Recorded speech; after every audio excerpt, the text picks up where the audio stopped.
আমার বাসায় এভাবে ছোলা রান্না করলে সবাই খুব পছন্দ করে, নয়তোবা ছোলা খেতে চায় না। দেখা যায় চিকেন কিংবা বিফ দিলে খুবই পছন্দ করে খায়। তো আমি আজকে চিকেন দিয়ে রান্না করেছিলাম, সাথে ডিমও দিয়েছি। তো কিভাবে রান্না করেছি চলেন আপনাদের সাথে একটু শেয়ার করি।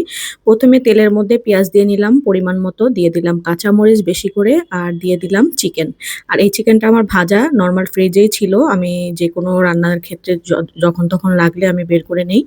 তো যেহেতু এটার মধ্যে সব ধরনের মসলা দিয়েই ভাজা হয়েছিল, তো দিয়ে দিলাম একটু আদা বাটা, একটু রসুন বাটা দিয়েছি, দিয়েছিলাম একটা টমেটো ছোট ছোট করে কেটে। আর টমেটোটা দেওয়ার চেষ্টা করবেন, তাহলে খেতে বেশি মজা হয়। দিয়ে দিলাম পরিমাণ মতো লবণ।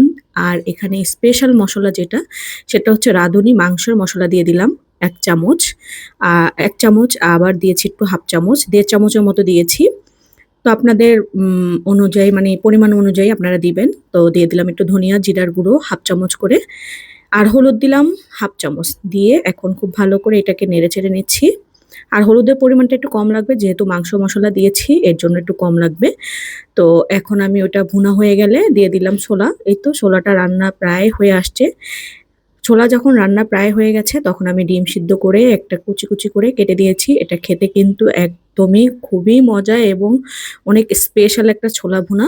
তো আপনারা এভাবে ভুনা করে খেয়ে দেখবেন কেমন হয়। তবে এটা গরুর মাংস দিয়েও খাওয়া যায়, দুভাবেই খাওয়া যায়, যেভাবে খুশি সেভাবে। তো এখন বেশি করে ধনিয়া পাতা দিয়ে এটাকে এখন নামিয়ে নিব। এই ছিল আজকে ছোলা ভুনা।